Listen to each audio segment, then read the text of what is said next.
Right. Yesterday we learned about going out of Egypt, and the going out of Egypt has to be constant, and we have to reveal the oneness of God in the physical world all of the days of our life. From the time we left Egypt until now is going out of Egypt. So therefore, the true idea of going out of Egypt will only be in the days of Moshiach. Why? Because then man will be different. Man will be more aware of and in tune with God. And that's the whole idea of Moses going into Paro. That Paro in his source is infinitely good. It's like we just finished learning in Torah Or that in order to transform this world, in order to reveal that this world is really pure godliness and a pure creation of God, as it has that ability to transform man, so he looks at the world in a totally different way, that comes from a level which is above good and bad, higher than the highest good. And that's where Paro comes from. Paro, the source of Paro, comes from the same source as the highest revelations as possible. When it comes tumbling down into this world, it's totally bad. But in its source, it's totally good. Because God is good, and everything comes from God.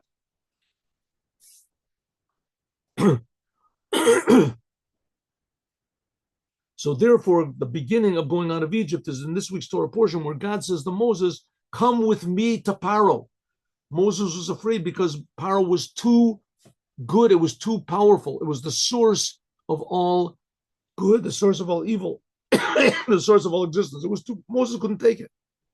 So God went in with him, and that's what's going to be revealed in the future redemption. That's why we have to prepare ourselves constantly. Ubezez and this, move in this. Now it's understood. Haosafa, the addition and the novelty of the Chachamim over Ben Zoma. The Chachamim had an argument with Ben Zoma. Maybe it wasn't an argument. We'll see. Let us refresh our memories. This is a Mishnah at the end of the first chapter of Mishnah of Brachot.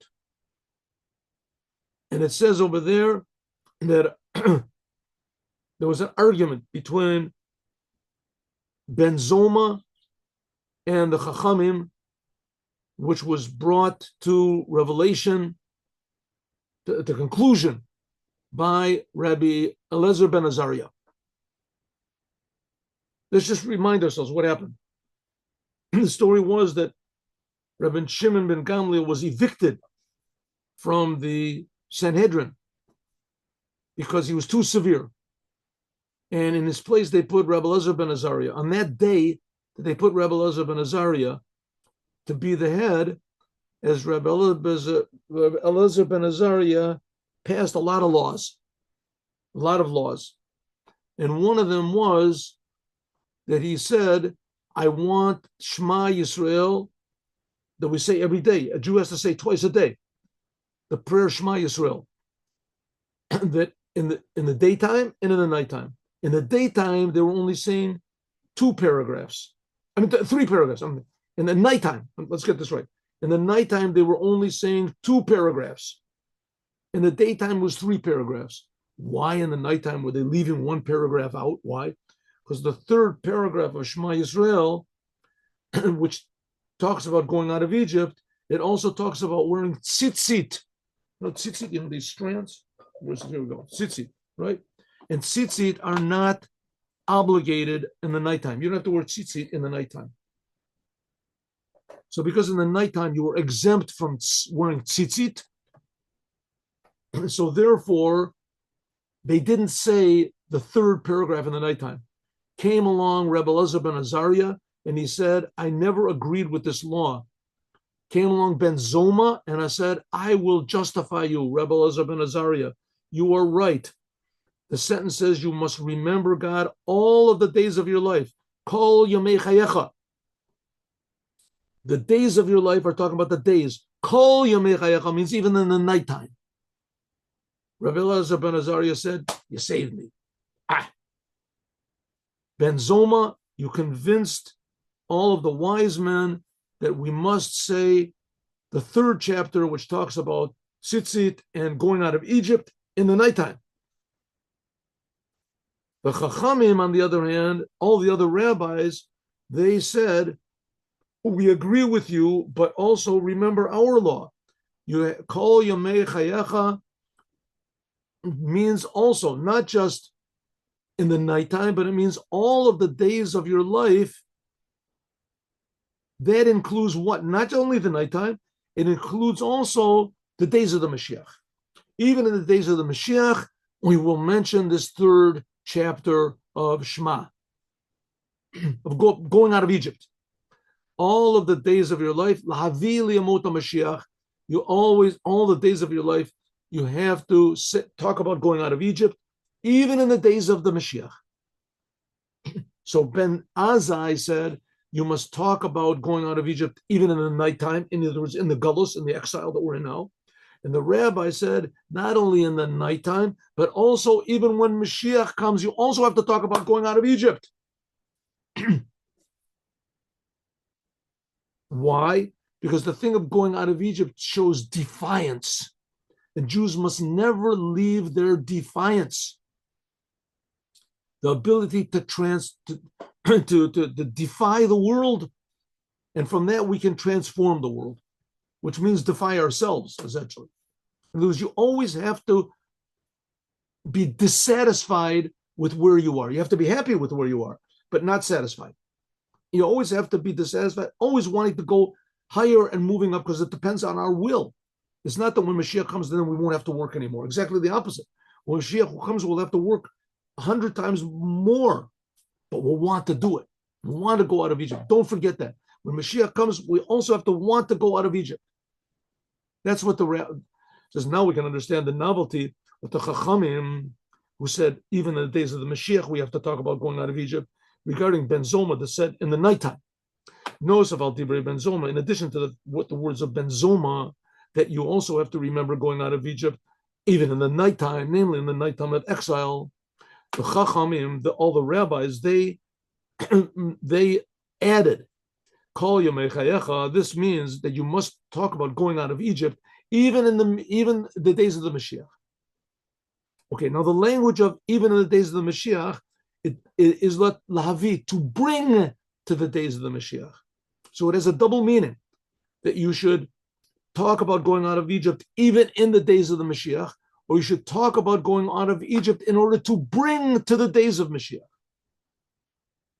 Kol Yamei Chayecha, all of the days you are in this world, whether in the days, whether in the nighttime, whether it's exile, whether it's in the time of the Holy Temple, there is an addition to the fact of going out of Egypt, namely, leaving all of your limitations in an incomplete way, like it is up to now.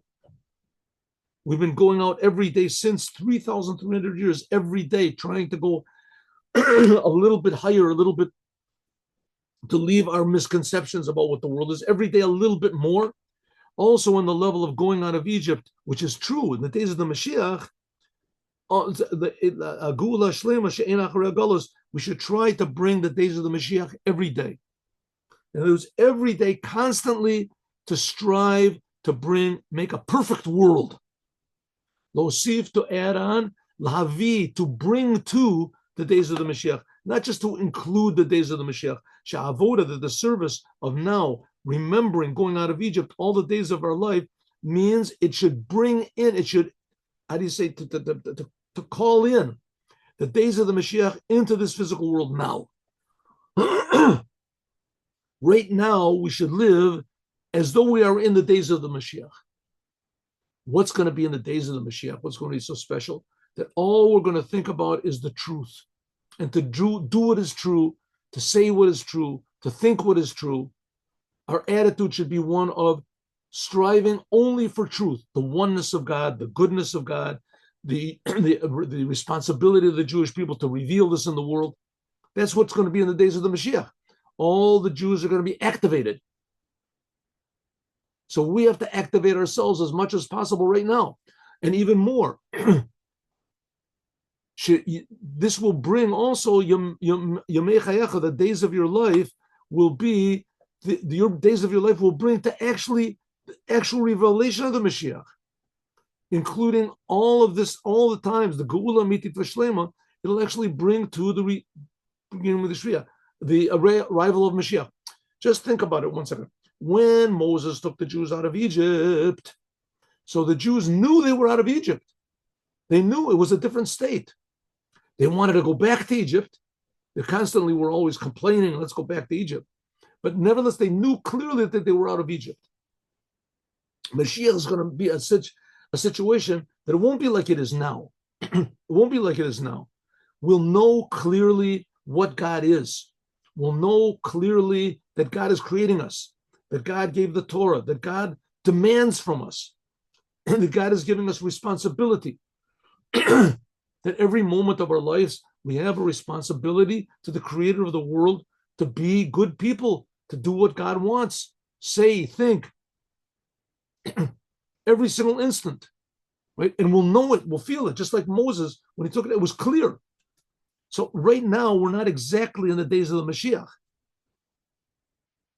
Even though it's true, I mean, we can say that the Lubavitcher Rebbe has all the signs of Mashiach, and that his teachings are the teachings of Mashiach, and he's encouraging to Mashiach, and he is the example of true, of dynamic responsibility every instant of your life, like every Jew is going to be in the days of the Mashiach, but still we don't really feel it. But we must strive for it all the days of our life, and not just strive for it, but try to do everything to make it actually be.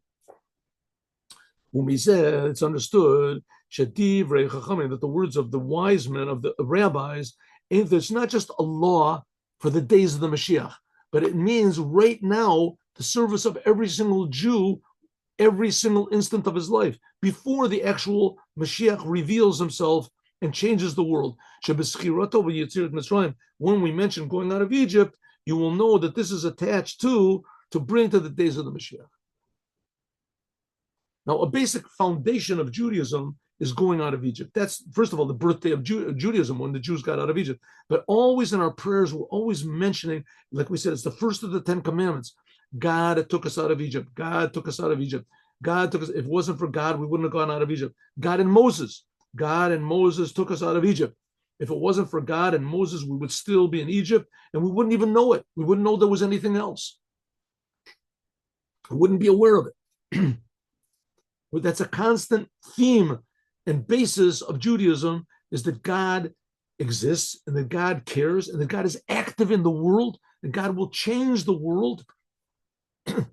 But it's up to us to put ourselves in tune with this. The oneness of God, the goodness of God, the closeness of God. That God is not a religious word. God is real, true reality in this world. God wants this physical world, every detail of it, but that when it'll be revealed, everyone will see it and feel it. That's the days of the Mashiach. Now we just know that it's there. The Rebbe tells us it's there, and we have to work on it, imagine it, and we can a little bit get a glimpse of the truth. It's obvious truth. God is creating everything. Should be obvious to us. According to this, that's the connection of Rabbi Elazar ben Azariah on that day, the day that he became the head of the Sanhedrin. Chirusha, the whole idea of the Nasi, the head of the Jewish people. Basically, the Nasi in Mishnah, when it's talking about the Nasi, is talking about the king. In the Mishnah, when it talks about the king, Nasi ki chata, in the Torah also, the Nasi means hitnasud, means elevated. This is all the days of your life. Each and every Jew is elevated.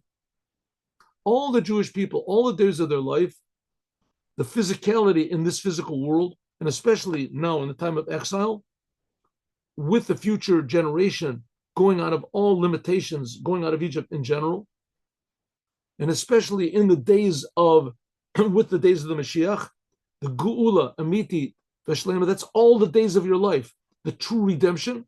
She'ein acharei al-galut, there won't be any exile after that. Right? Once we reveal the truth, it'll be revealed to us the truth. We won't be able to do sins anymore. It'll be just so stupid and ridiculous. Davka Hanasi Bakocha, only the Nasi, the king, the Nasi, the leader, he's got the power and to unite and to join and to unite the exile together with the redemption. Exile is when the world is dominant. Geula is when God is dominant. They'll both be together. The world is good. Remember, we learned about that. Kiratzon ish v'ish said that he wanted to with the world is good and God is good. But the world, it's only when they're unified and God is dominant. We realize that the world is a creation of God. The world that depends on God. The world depends on God's creation. That's what it means, uniting the exile with the redemption. And even more, to join going out of Egypt and the days of Mashiach. In other words, Egypt, we are going out of it. Egypt is real. Egypt is limiting us. It's imprisoning us. It's confusing us. We're in Egypt. We have to go out of it. And the days of the Mashiach is when we've gone out of the confusion. Behefsek shall galut b'neim, in a way that going out of Egypt, there's been 3,300 years of exile in the middle. And every one of those days we have to go out of Egypt. We have to remember the day of going out of Egypt, all the days of your life. This includes also the days of the Mashiach. We should, every day of our life, we should try to bring to the days of Mashiach. That in the life of every Jew, all the days of his life, as a soul and a body, in this physical world, in the time of exile, a Jew is able to go out of all of his limitations and all of his boundaries, and even more, to be in a situation of going in the days of the Mashiach. There are some people, I know, Professor Viktor Frankl also writes about this, that he was in the Holocaust in the countries, but there was just now all these Jews that the Hamas took into captivity, and the few Jews that got out. So some of them said that, you know, they were kept in a dark room and they weren't given anything to eat almost, and they were beaten and they were tortured, and it was cold and they were alone, and they thought about it, and suddenly they realized that they were free. That there's one part of them that the Hamas and that the Nazis and these people, they can't touch. They can't touch the essence of their soul. And that essence of the soul is in the body. Not that they wanted to die. They wanted to live. Suddenly they realized that in some sort of way that they're free of the exile. They're free. Almost all of them, they came out and they started doing Torah and the commandments. In Israeli news and the media, they're stopped. They're not talking about them anymore. Because Israel is like at least the media is devoted to, atheism. Like Zionism is almost synonymous with atheism. In some ways, Zionism is worse than atheism. Zionism tried to replace the worship of God with the worship of a country, whatever it is. Anyway, that's not the problem. But the Israeli media and such is trying to ignore these people as much as possible. In the beginning, they had to talk about them. Almost all of them are starting to do Torah and the commandments. All of them are starting to do Torah. All of them. Why? Because they're Jews. They're Jews. And that part of them that's free, that's the Jewish part of them. That's the Jewish part of them. And now when a Jew is really free to do whatever he wants to, he does the Torah and the commandments. That's an expression of his essence, identity, and freedom. That's what Mashiach is going to reveal. He's going to take all the Jews out of their Egypt, make them free. And when a Jew is free, he does the Torah and the commandments. And he wants to do more. He feels a tremendous obligation and responsibility to do more and more and more and to increase good in the world. It's not that all of a sudden he becomes a zombie. It like these people that were in this, it gave him a will to live, to do. And therefore, therefore, Rabbi Elazar ben Azariah, on the day when he became the head of the Jewish people, he was the head of the Sanhedrin. Therefore, on that day, Rebbe Elazar ben Azariah, he worked, he involved himself with this idea of going out of Egypt, even in the nighttime, and even to include the days of the Mashiach. That's the first thing he did when he became the head. The first thing he did when he became the head of the Jewish people, he said, I want this thing about going out of Egypt to be mentioned even now in the time of exile. And the rabbi said, good, even not only that, we have to bring the days of the Mashiach even now. Bring the days of the Mashiach, not just mention it. We can say, this is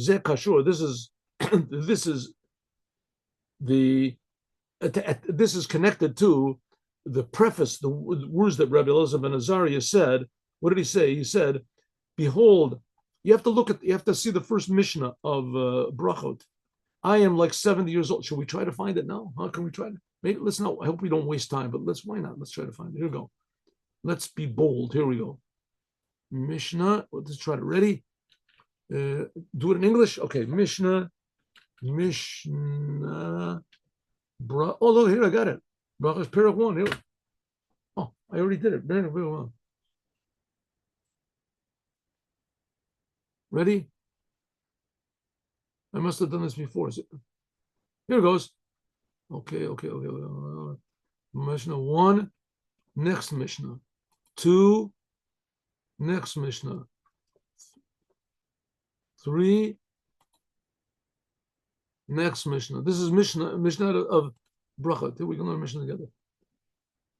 Here, morning. There's 5, I think 5 Mishnahs, right? 5. Mishnah 5.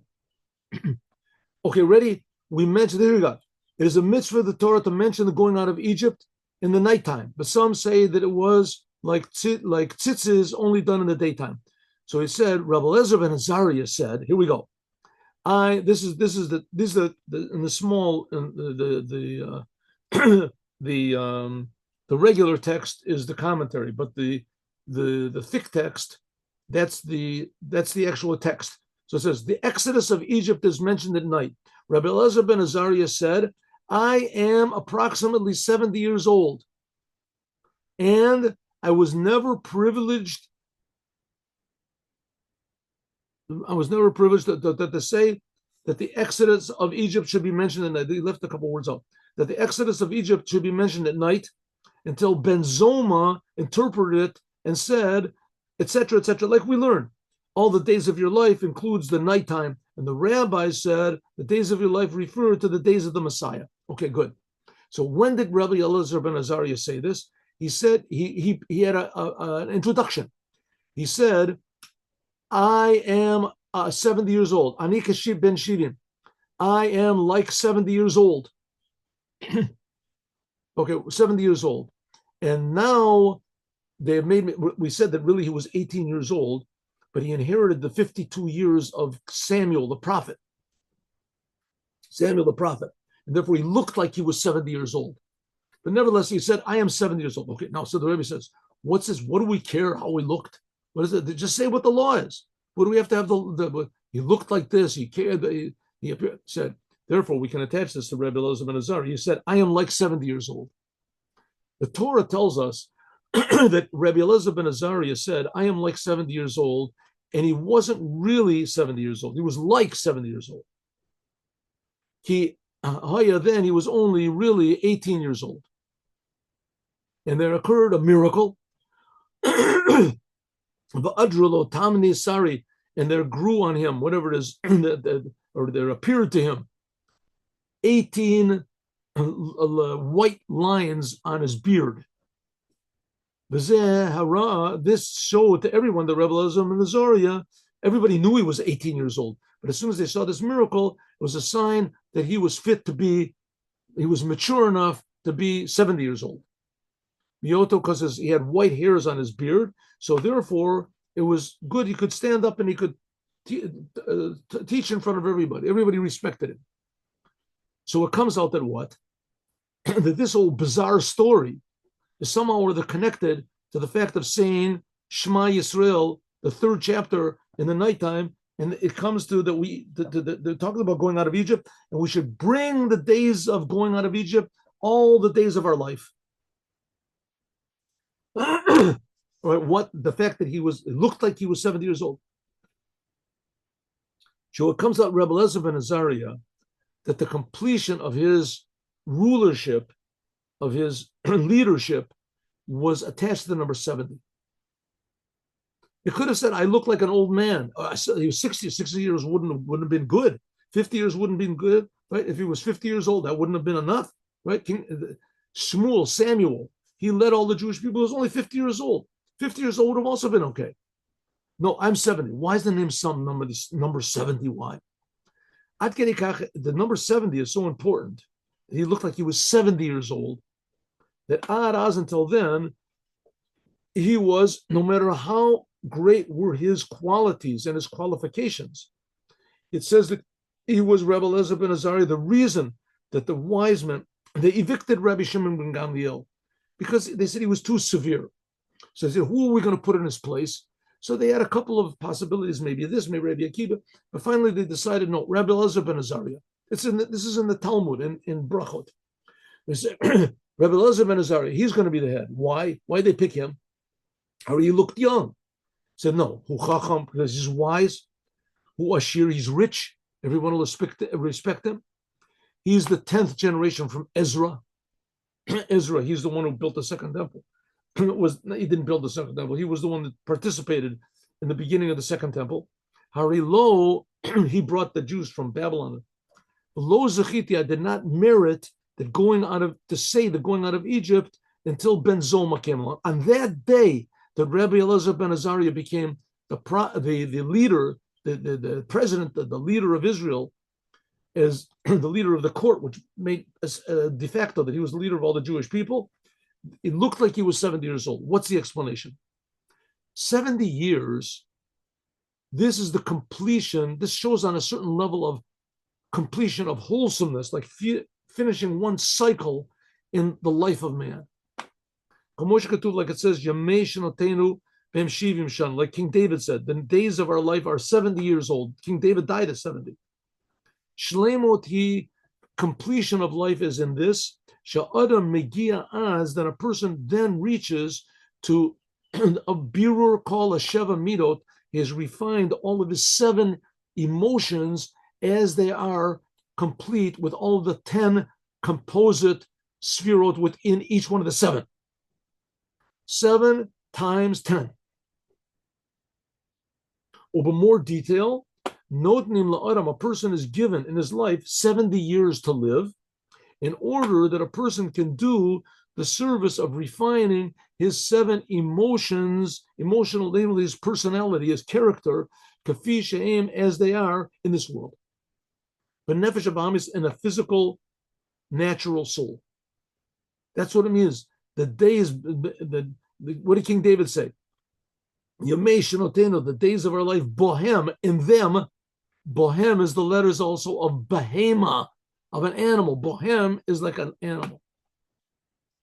We're given bohem, our animal soul is given 70 years in this world to be refined. When your animal soul is in heaven, it has no challenges, no difficulties. It's not activated. There's nothing to refine.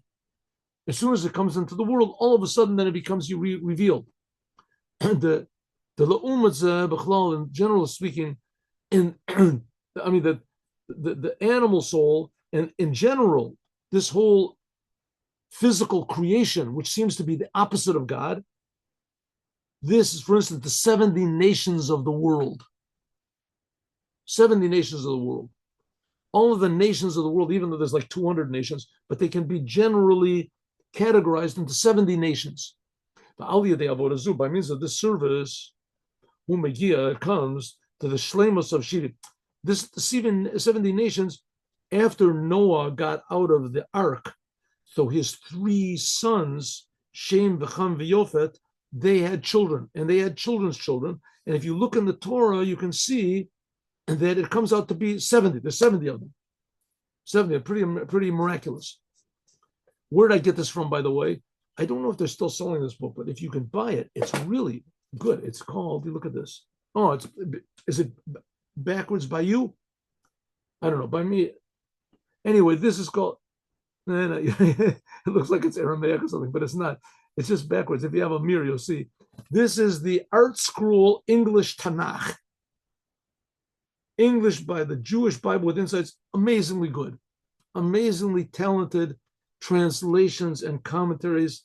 Just top of the line. I hope it's still is available to sell. It is really a treasure. Art Scroll English Tanakh.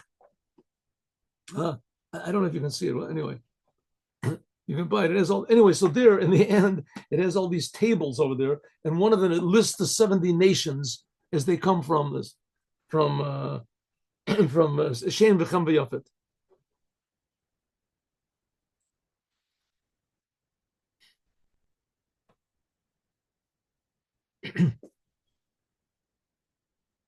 That's the whole idea of refining, and the future redemption will refine all of the 70 nations of the world. And 70 in Hebrew is ayin. Ayin. The letter ayin represents 70. There's not any numbers, there's the letters. So ayin is 70, and the word ayin means eye, like your eyeball, your eye. This is the upper eye of God. Einav wrote at morecha, your eyes, your two eyes will see your master. In other words, everyone will see God. The 70 nations of the world, ayin, they will see the eye of God, the ofen shel elokut, that God will be revealed in the whole world. The glory of God will be revealed all over. That's the number 70. That's what Rebbe Elazar ben Azariah said, to bring to the days of the Mashiach. And we can attach this to the name Rebbe Elazar ben Azariah, like we did before.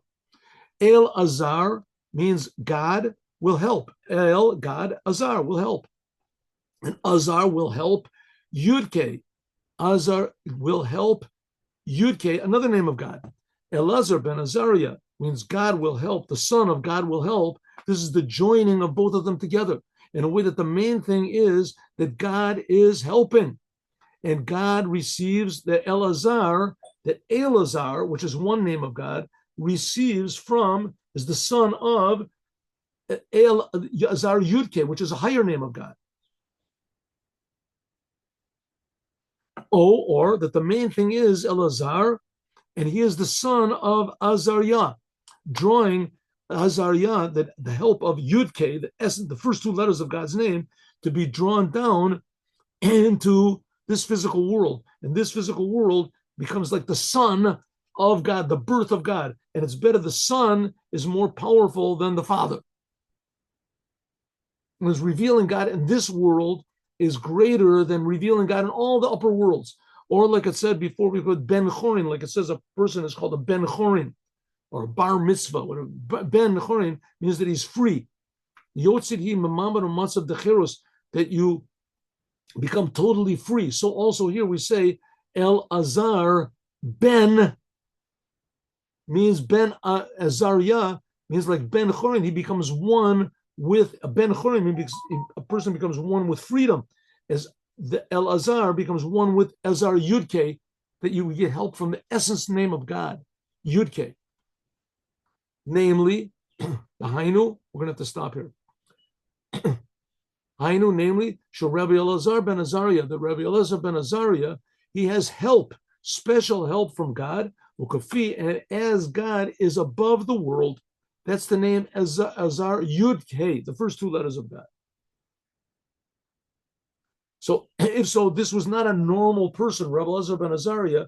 This was a person, something like Moses, that his whole being, we just finished learning the name Tzavot, that he was a revelation of God in the world. And eventually the whole world is going to be a revelation of God. But he began it. Sheshnei Hashemot, that these two names, El Azar, which is a lower name of God, and Azar Yud K, that's a higher name of God. This shows on a level which is higher than the whole creation.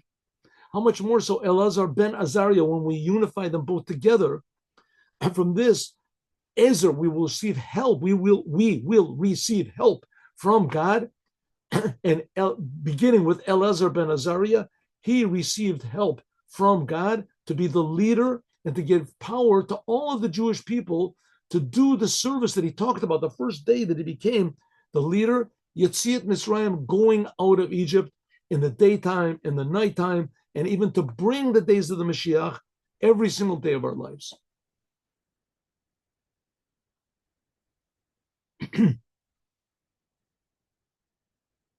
as we'll talk about more, God willing, tomorrow. The novelty of Rabbi Elazar ben Azariah, the greatness, and what that has to do with the future redemption. Tomorrow, God willing, we'll do it.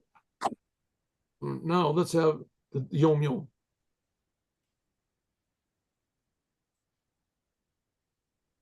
1 minute.